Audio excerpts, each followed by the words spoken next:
오늘 아침 하나님 말씀은 사도행전 20장입니다. 20장 28절 말씀부터 32절까지만 제가 받들어 읽겠습니다. 사도행전 20장 28절부터 32절 말씀을 제가 읽겠습니다. 그러므로 너희 자신을 조심하고 모든 양떼기도 그리하라. 이들을 위하여 성령께서는 너희를 감독자들로 세우셨으며 에베소에 있는 교회 장로들을 밀레토에 초대해서 바울 사도가 권면을 하고 있습니다. 교회 장로들을 감독자들로 세우셨다 말씀하고 있습니다. 하나님께서 자신의 피로 사신 하나님의 교회를 돌보게 하셨느니라. 또 내가 이것을 아노니 내가 떠난 후에 흉악한 이리들이 너희 가운데로 들어와서 양떼를 아끼지 아니할 것이며 또한 너희 가운데서도 사람들이 일어나서 왜곡된 것을 말하여 제 아들을 끌어내어 자기들을 쫓게 할 것이라. 그러므로 깨어있어 내가 3년 동안 밤낮으로 각 사람에게 쉬지 않고 눈물로 훈계하던 일을 기억하라. 이제 형제들아 내가 너희를 하나님과 그분의 은혜의 말씀에 의탁하노니 그 말씀이 능히 너희를 굳게 세워줄 것이며 또 거룩하게 된 모든 사람 가운데서 너희에게 유업을 줄 것이라. 지난 시간에 우리는 초대교회 성도들이 주의 첫날 지역교회에 모여서 사도가 전하는 설교를 듣고 빵을 떼며 교제했다는 것을 확인했습니다. 사도행전 20장은요, 주일 예배의 기원을 다루고 있습니다. 초대교회 성도들은요, 주일 오전과 오후에 예배를 드린 겁니다. 지금은 먼 지역에서 성도들이 오기 때문에 또 집에 갔다가 또 저녁에 모일 수가 없기 때문에 오전 예배 드리고 또 규제하다가 오후 예배까지 드리고 가는 것이에요. 원래는 저녁에 드리는 것이에요. 저녁에. 주의 첫날은 안식일이 아닙니다. 오늘날 무식한 목사들이 구약의 안식일이 신약의 주일이 된 것이라고 가르칩니다. 그런 말은 성경에 없어요. 신약 성경에 따르면요, 주의 첫날은 안식 후 첫날을 가리킵니다. 여러분들 마태복음 28장 1절 말씀을 제가 인용해 드리겠습니다. 안식일이 끝날 무렵 그 주의 첫날 새벽이 시작될 때, 그러니까 예수님의 무덤에 찾아간 사람들을 지금 가리켜서 그들이 아주 그 주의 첫날 이른 새벽에 주님을 찾아갔는데 그 전에 주님 부활하신 거예요. 마가복음 16장 1절 2절에 안식일이 지난 후라고 되어 있어요. 안식일이 지난 후 그 주의 첫날 아주 이른 아침 해가 뜰 무렵이라고 했어요. 안식일과 주의 첫날은 달라요. 마가복음 16장 9절 말씀에 예수께서 그 주의 첫날 일찍 살아나신 후라고 말씀하고 있습니다. 누가복음 24장 1절에 그 주의 첫날 아주 이른 아침에, 요한복음 20장 1절 말씀에 그 주의 첫날 아직도 어두운데, 그러니까 주의 첫날은 안식일과 다른 것이에요. 주의 첫날은 안식 후 첫날을 가리키는 거예요. 우리가 지금 쓰는 달력을 보세요. 주의 첫날이 일요일부터 시작하잖아요. 주일. 주의 첫날이에요. 한 주의 첫날에 우리가 경배로 모인 것이에요. 한 주의 시작을 경배로 시작하는 거라고요. 경배 드리지 않고 한 주를 보내면요, 그 주가 어떻게 되겠어요? 열매 없는 주가 되는 것이에요. 그러니까 이사를 간다든지 직장을 선택한다든지 할 때 먼저 최우선적으로 고려해야 될 사항이 내가 주일에 하나님께 경배 드릴 수 있는 직장이냐, 그걸 항상 생각을 해야 돼요. 정리해서 말씀드리면 주의 첫날은 안식 후 첫날을 가리키고 안식일이 결코 아니에요. 그럼에도 오늘날 목사들은요, 이 개념이 없어요. 주의 첫날이 주일이 안식이라고 생각하는 거예요. 그렇게 가르치는 거예요. 예수님은 주의 첫날 일찍 죽은 자들로부터 살아나셨어요. 성령께서 오신 날이 오순절 날인데 주의 첫날이에요. 그때 성령께서 유대인의 안식일이 아닌 주의 첫날에 오신 것이에요. 앞서 언급했지만 성도들은 주의 첫날 지역교회에서 경배드리기 위해서 만났고 경배 후에 교제하기 위해서 빵을 뗐습니다. 이 빵을 뗐다는 것은 교제하기 위해서, 음식을 놓고 교제하기 위해서 빵을 뗀 것이지 결코 주의 만찬을 가리키는 것이 아닙니다. 또 고린도전서 16장 1절 2절 말씀 보시면 지역교회 성도들은 주의 첫날 지역교회에서 헌금을 아버지께 바친 것입니다. 또한 사도들은 주의 첫날 경배드리기 위해서 교회로 모인 성도들에게 하나님의 말씀을 설교했어요. 여기 사도행전 20장 7절 말씀에 사도 바울이 설교했잖아요. 결론적으로 안식일은 율법 아래에 있는 이스라엘 백성들에게만 주어진 하나님과 그 백성 사이에 맺어진 표적이에요. 표적. 이스라엘 백성들에게 두 가지 표적이 주어졌죠. 하나는 할례예요. 두 번째는 안식일이에요. 안식일. 할례와 안식일. 여러분들 출애굽기 31장 보세요. 혹시 주변에 제7일 안식일 교도를 만나면 꼭 출애굽기 31장 말씀을 펼쳐서 알려주세요. 거기 출애굽기 32장 12절 말씀부터 보시면 주께서 모세에게 일러 말씀하시기를 너는 또한 이스라엘 자손에게 고하여 말하기를 너희는 나의 안식일들을 참으로 지킬지니 이는 그것이 너희 대대에 걸쳐 나와 너희 사이에 표적임이라. 이로써 내가 너희를 거룩히 하는 주임을 너희로 알게 하려는 것이라. 그러므로 너희는 안식일을 지킬지니 이는 그것이 너희에게 거룩함이라. 그 날을 더럽히는 자는 모두 반드시 죽일지니라. 그 날에 일하는 자는 누구라도 그 혼이 자기 백성 가운데서 끊어지리라. 주일이 안식일이면 주일 경배를 부득이하게 못 드리는 성도가 있잖아요. 그러면 이 말씀대로 하면은 죽어야 되는 거예요. 주일이 안식일이면 안식일을 범했기 때문에 그 성도는 죽어야 되는 거예요. 그렇게 하지도 못하잖아요. 교회에서. 그러니까 구약의 안식일은요. 일을 하고 엿새 동안 일을 하고 마지막 날 쉬는 것이에요. 우리는 쉬고 일을 하잖아요. 이게 달라요. 주님 안에서 쉬고 일을 해요. 왜? 주님이 우리를 위해서 모든 일을 다 끝내놓으셨거든요. 일을 할 때, 주님을 섬기라고 할 때 우리 능력과 지혜로 섬기라고 하신 말씀이 없어요. 신약성경에. 성령의 능력으로 하는 거예요. 베드로전서 보세요. 4장.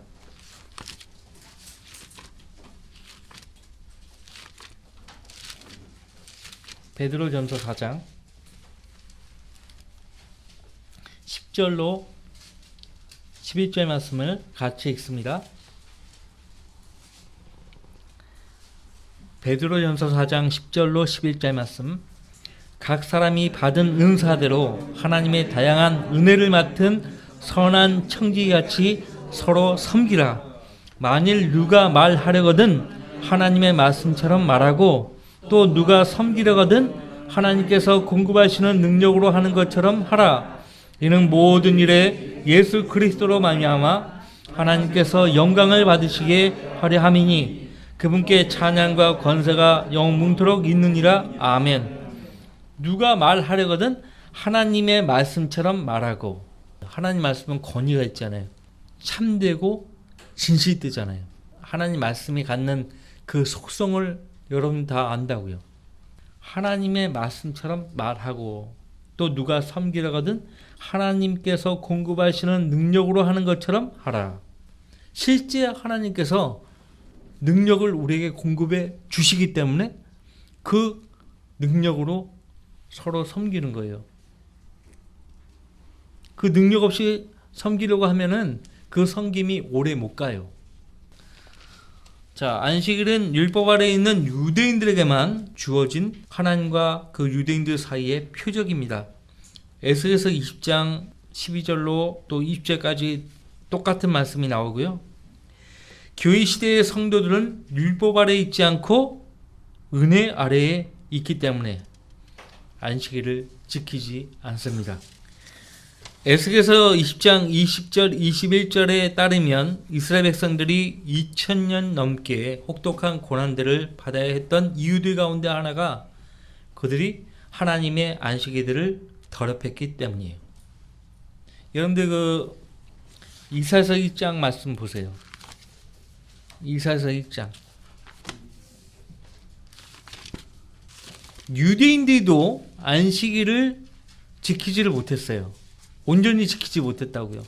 무슨 수로 안식일을 지킵니까? 이방인들인 우리가 무슨 수로, 유대인들도 못 지켰던 안식일들을 이방인들인 우리가 무슨 수로 지키냐고요.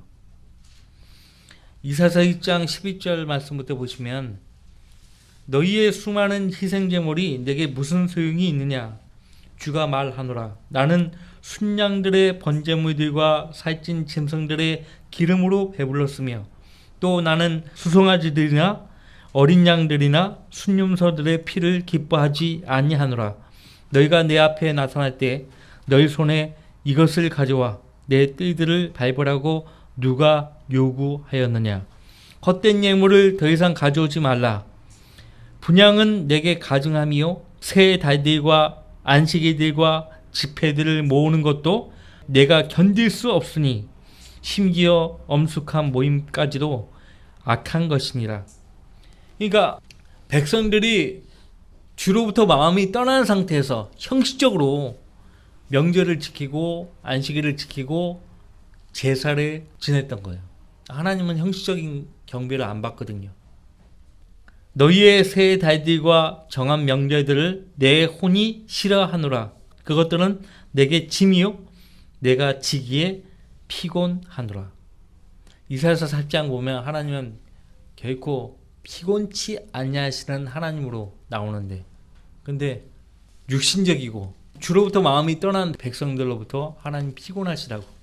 어떤 사람의 경우는 하나님 피곤케 하는 거예요. 자, 고린도서 2장을 보세요. 안식일은 율법에 의하면요 의식법이에요. 의식법. 고린도서 2장 14절로 17절. 자, 14절부터 우리를 거스르고 우리를 대적한 손으로 쓴 법령을 지어버리고 또 그것을 그의 십자가에 못 박아 없애셨으며 정사들과 권사들을 벗겨내어 그것들을 공개적으로 나타내시고 십자가로 그들을 이기셨느니라. 16절 17절 같이 읽겠습니다. 그러므로 음식으로나 마시는 것으로나 거룩한 날이나 새 달이나 안식일들에 관해서는 아무도 너희를 판단하지 못하게 하라. 이런 것들은 다가올 것들의 그림자이나 몸은 그리스도의 것이니라. 거룩한 날, 마시는 것, 음식, 새 달, 안식일들 이런 것들은 뭐라고요? 다가올 것들의 그림자라고요. 그러니까 그림자를 섬기는 사람들이에요. 그림자의 실체. 우리는 하나님을 섬기는 사람이지 그림자를 섬기는 사람이 아니라고요. 자, 여러분들 사도행전 20장으로 다시 돌아오셔서 20장 28절 말씀 보시면 사도 바울이 에베소의 교회 장로들에게 권면을 하고 있는데, 그러므로 너희 자신을 조심하라고 했죠. 개역개정에는 이 말씀이 어떻게 변개되어 있는가? 자기를 위하여 삼가라 이렇게 변개되어 있어요. 자기를 위하여 삼가라. 그럼 자기를 위해서 무엇을 어떻게 삼가라고 하는 것인지 뭐예요? 뭐하다고요? 자기를 위해서 뭘 삼가해야 되는지 알 수가 없어요. 너희 자신을 조심하라 이거예요. 너희 자신을. 역대기하 19장 6절 7절 말씀에 보시면 하나님의 종들은 자신들이 행하는 것을 조심해야 합니다. 예수님은 복음서에서요, 너희가 듣는 것에 주의하라고 했어요. 너희가 듣는 것에 주의하라. 아무것이나 듣는 거 아니에요. 또 예수님은 마가복음 13장 9절 말씀과 누가복음 22장 34절 말씀에서 너희는 스스로 주의하라고 말씀하셨어요. 스스로 주의하라. 너희는 스스로 조심하라. 그리하여 어느 때라도 너희 마음이 방탕과 술 취함과 이생의 염려로 무겁게 되어 그날이 갑자기 너희에게 임하지 않게 하라. 항상 주님과 영적으로 규제 가운데 있고요. 어떤 문제이든지 주님께 모든 기도와 간구로 맡길 수 있는 성도, 맡기면서 살아온 성도들은 마음이 이렇게 무거워지지 않습니다. 마음이 방탕과 술 취함과 이생의 염려로 무거워지지 않아요. 사도 바울은 골로새서 4장 17절 말씀에서 내가 주 안에서 받은 직분을 주의하여 그것을 수행하라고 아키포 형제에게 권면하고 있죠. 아키포 형제. 내가 주 안에서 받은 직분을 주의하여 그것을 수행하라. 디모데전서 4장 16절 말씀에 바울 사도가 디모데에게 권면합니다. 내 자신과 교리에 주의하고. 일관되죠? 사도행전 20장 28절 말씀에도 너희 자신을 주의하라고 했는데 여기서도 내 자신과 교리에 주의하고 이들을 계속하라. 이것을 행함으로써 내 자신과 내 말을 듣는 사람들을 구원하리라. 하나님께서는 교회의 장로들을 하나님의 양떼들을 위해서 감독자들로 세우셨다고 말씀하고 있습니다. 카톨릭과 성공회에서 감독이라는 표현을 쓰지 않습니다. 주교라는 말을 써요. 주교. 성경에서는 감독이라고 말을 하고 있는데 그 사람들은 주교라고 읽는 거예요. 비숍, 어버시어 또는 비숍을 주교라고 읽는 거예요. 주교란 말은 그 사람들이 만들어낸 용어예요. 성경에는 없어요.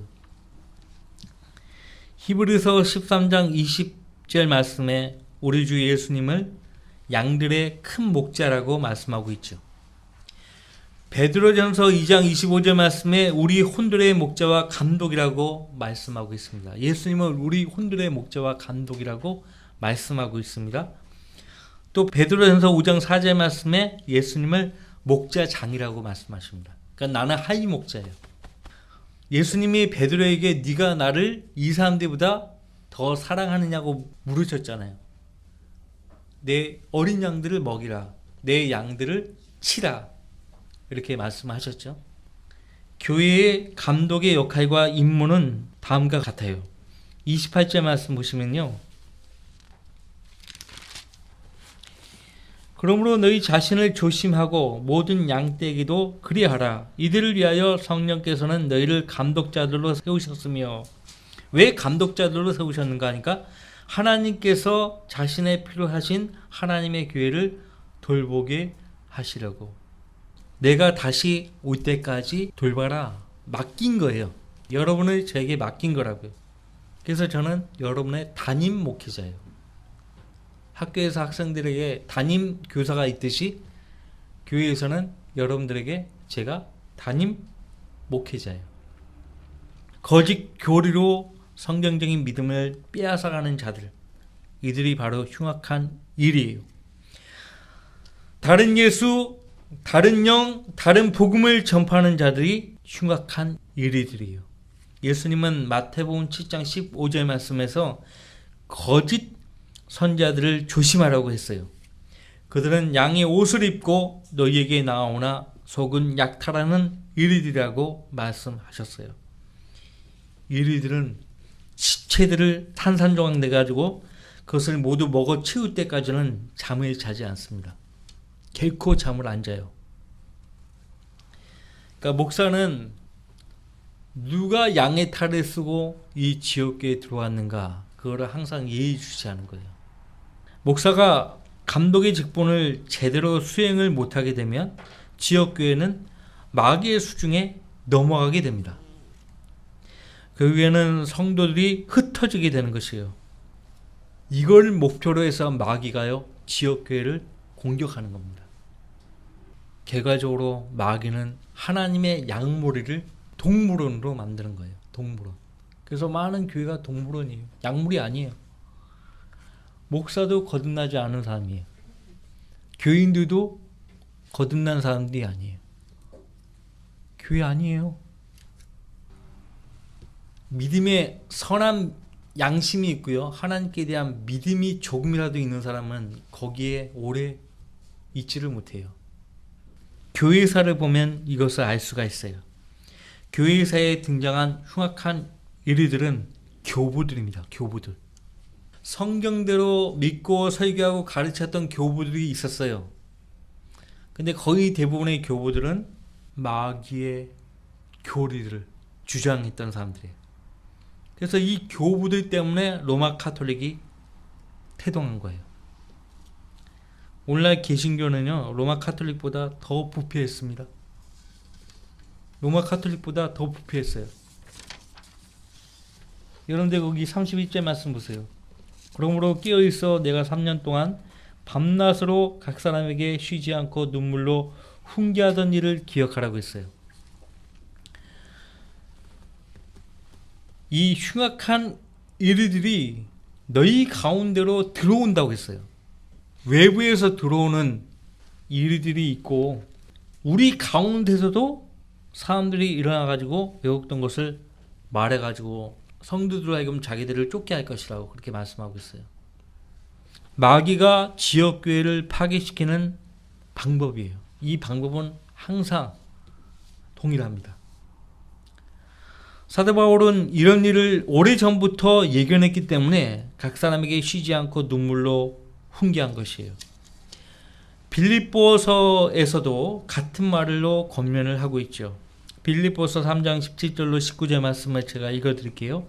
형제들아 너희는 모두 나를 따르는 자가 되라. 그리고 너희가 우리를 본으로 삼은 것 같이 그렇게 행하는 자들을 주시하라.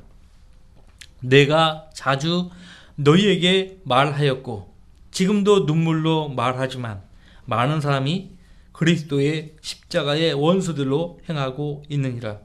그들의 종말은 파멸이며 그들의 하나님은 자기들의 배요 그들의 영광은 자기들의 수치 속에 들어있고 그들은 땅의 것들을 생각하느니라. 누가 사꾼인가? 입만 열면 땅의 것들을 얘기하는 거예요. 그걸 설교라고 하고 있는 거예요. 이 죄 많은 세상에서 더 이상 소망이 없는 이 세상에서 저와 여러분을 능히 굳게 세워주는 것이 무엇이겠습니까? 하나님 말씀뿐이에요. 32절 이제 형제들아 내가 너희를 하나님과 그분의 은혜의 말씀에 의탁하노니 그 말씀이 능히 너희를 굳게 세워줄 것이며 또 거룩하게 된 모든 사람 가운데서 너희에게 유업을 줄 것이라. 지금 바울은 마지막 고별 설교라고 생각하고 하는 거예요. 내가 예루살렘에 들어가게 되면 반드시 붙잡혀가지고 순교를 하게 될 텐데 그러면 지역교회 성도들 어떻게 할고? 유일한 방법은 하나님과 그분의 은혜의 말씀에 맡기는 거죠. 하나님과 그분의 은혜의 말씀에 맡기는 것이에요. 왜? 그 말씀이 능히 너희를 굳게 세워줄 것이기 때문에 그리고 거룩하게 된 모든 사람 가운데서 유업을 줄 것이기 때문에 그래요.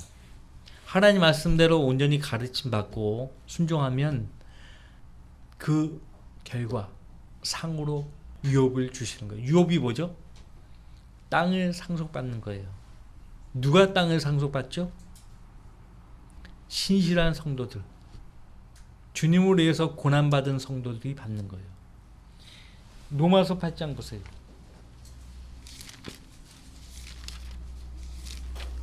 하나님의 자녀라면 누구나 상속받는 것이 있어요. 그것은 무엇인가? 그러니까 새 예루살렘이에요. 그러나 그 전에 천년왕국 때에 유업을 받아야죠. 그렇죠? 땅을 분배받고 분배받은 그 땅에서 실제로 통치를 하는 것입니다. 로마서 8장 17절 말씀 보세요. 같이 읽습니다.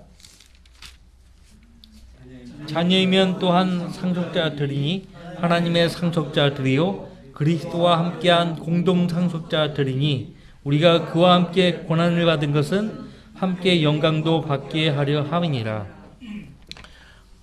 주님과 함께 고난받는 것을 탐탁치 않아 하신다면 여러분들은 결코 예수님과 함께 통치할 수 없어요.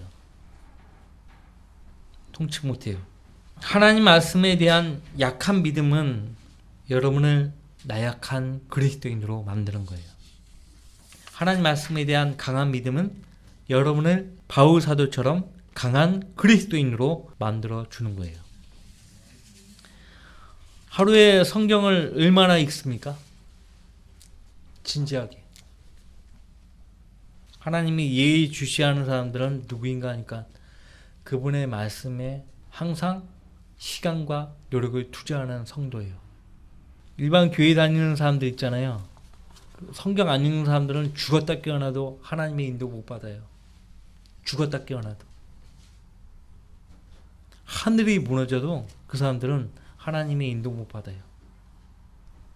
사도행전 20장 33절 말씀부터 보시면 사도 바울의 댐데미를 우리가 알 수가 있죠. 댐데미. 내가 어느 누구의 은이나 금이나 의복을 탐낸 적이 있으며 정녕 나와 또 나의 일행에게 필요한 것들을 이 두 손으로 충당한 것을 너희 자신이 아는 바라. 바울 사도가 손수 일을 하며 충당을 했는데 자기 필요뿐만 아니라 동역자들의 필요까지도 자기가 손수 일한 것으로 공급을 해준 것이에요. 물론 바울 사도가 일을 하지 않고서도 하나님의 공급을 전적으로 받을 수 있었어요. 그러나 본을 보이기 위해서요. 사도도 일을 하면서 자기 쓸 것을 스스로 충당하는데 지역교회 안에서 놀고 먹는 성도가 있으면 되겠냐는 거예요. 그래서 바울 사도가 데살로니가 후서에서 아무도 양식을 거저 먹지 말라는 말을 하잖아요. 손수 일을 하라. 일을 하지 않거든 차라리 먹지도 말라고 권면을 하고 있잖아요. 왜 바울 사도는 자기의 쓸 것을 위해서뿐만 아니라 자기 일행에게 필요한 것을 두 손으로 충당을 해야 했는가 하니까 이것을 알았기 때문에 그래요. 35절 말씀을 같이 읽어봐요. 내가 너희에게 모든 것을 보여준 대로 수고함으로써 약한 자들을 도와주고 주는 것이 받는 것보다 복이 있다는 주 예수께서 하신 말씀을 기억해야 하리라고 하더라. 주는 것이 받는 것보다 복이 있다는 예수님 말씀을 본인이 기억했기 때문에 주기 위해서 자기가 일을 한 거예요. 주기 위해서. 주는 것이 받는 것보다 복이 있다는 주 예수께서 하신 말씀은 사복음서 어디를 뒤져봐도 없죠. 없어요. 예수님이 하신 말씀을 사도 바울에게 알게 해서 에베소 교회의 장로들에게 말하게 하신 것이에요. 여러분들 유다서를 보시면은 1장 14절 15절 말씀 보세요. 자, 1장 14절 15절 아담의 7대 손 에녹도 이들에 대하여 예언하여 말하기를 보라 주께서 수많은 성도들과 함께 오시나니 이는 모든 사람을 심판하시고 그들 가운데 있는 경건치 않은 모든 자가 경건치 않게 행한 모든 경건치 아니한 행위와 경건치 아니한 죄인들이 주를 거슬러 말한 모든 거친 말에 대하여 정죄하시라는 것이라고 하였느니라. 창세기 5장 어디에도 안 나와요. 아담의 7대손 에녹이 이렇게 예언해서 말한 내용이 창세기 5장 어디에도 안 나온다고요. 성령 하나님께서 역사하셔서 에녹이 예언해서 말한 것을 알게 하셔서 여기에 기록하게 하신 거예요. 예수님이 하신 말씀을 사도 바울에게 알게 하셔서 에베소 교회의 장로들에게 말하게 하신 것이에요. 하나님은 세상 죄인들을 너무나 사랑하셨기 때문에 그들을 위해서 독생자를 주신 거예요. 사랑하셨기 때문에 주신 거예요. 사랑은 주는 겁니다. 그런데 사랑하지 않고도 줄 수 있어요. 사랑하지 않고도 줄 수 있다고요. 근데 주지 않고는 사랑할 수 없어요. 주지 않고는 사랑할 수 없어요. 우리가 아직 죄인이었을 때 그리스도께서 우리를 위하여 죽으심으로써 하나님께서는 우리를 향한 그의 사랑을 나타내셨느니라고 말씀하고 있어요. 사랑을 나타내신 거예요. 그 아들의 죽음을 통해서. 말씀을 통해서 확인하고 그 말씀을 의심하지 않고 믿음으로 받아들이면 구원을 받는 거예요. 어려워요? 그 받은 구원은요, 변하지 않아요. 왜? 하나님의 선물이니까. 누가 변해요? 내가 변하는 거예요. 내 생각이 변하고 내 감정이 변하고 내 느낌이 변하고. 사랑하지 않고도 줄 수는 있지만 주지 않고는 사랑할 수 없어요. 중요한 것은 마음, 우리 마음의 동기예요. 하나님은 우리 마음을 보신다고요. 사람은 외모를 보지만은 하나님이 보는 것은 마음이에요. 사무엘상 16장 7절 말씀에도 나오고 베드로전서에도 나오고 많이 나오잖아요. 사람은 외모를 보지만 나 주는 마음을 보느니라. 마음을 본다고. 사도 바울은 지금까지 고별 설교를 했습니다. 어쩌면 올해는 오늘이 마지막 주일이 될 수 있어요. 우리 중에 어떤 성도는 오늘이 생애 마지막 주일 예배가 될 수 있어요. 바울 사도는 자기가 마지막이라고 생각하고 형제 자매들에게 권면하고 또 목회자들에게 이렇게 권면을 한 것이에요. 여러분들 36절에 바울이 이런 말을 한 뒤에 그들을 모두와 함께 무릎을 꿇고 기도하니, 우리 근본이에요. 무릎을 꿇고 기도한다는 건 뭐예요? 복종한다는 거거든요. 저를 주님께 드리고 제 모든 상황을 아버지께 아뢰이고 주님의 인도를 구하는 자세가 무릎을 꿇고 기도하는 자세예요. 모두가 몹시 울며 바울의 목을 안고 그에게 입맞추더라. 그림을 한번 그려보세요. 당시 상황을. 그가 한 말 중에 가장 마음 아픈 것은 그의 얼굴을 다시는 보지 못하리라는 것이더라. 그들이 그를 배에까지 전송하더라. 지금 바울은요, 예수님이 우리 죄인들을 구원하기 위해서 작심하고 예루살렘으로 들어갔듯이 본인도 주님으로 해서 작심하고 죽음을 각오하고 예루살렘으로 가는 거예요. 마지막 성도들을 보고 이 말을 한 것입니다. 하지만 지난주에도 말씀드렸다시피 마지막이 아니었어요. 또 보게 하신 거예요. 사람은 몰라요. 알 수가 없어요. 오늘이 우리 모두에게 마지막 주일이 될 수 있어요. 항상 오늘이 마지막이라고 생각하고 살아가 보세요. 달라요. 하루를 맞이하고 하루하루 사는 것이 달라요. 우리는 소망이 있습니다. 왜 우리가 오늘 마지막 주일이 될 수 있다고 이야기를 할까요? 주님 오늘 밤에 우리 데리러 오실 수 있잖아요. 내일 아침에 주님 맞이할 수 있잖아요. 그런데 그 소망을 잃어버리면 안 돼요. 아무리 바쁜 삶을 살더라도 나는 언젠가 모든 것을 하던 것을 다 멈추고 올라간다. 이 생각하셔야 돼요. 항상. 그런 마음을 가지면 복음을 안 전할 수 없어요. 그 소망이 여러분과 저로 하여금 복음을 전하도록 계속 동기를 부여합니다. 달라요? 달라요. 깨끗한 삶을 살게 하죠. 그 소망이 달라요.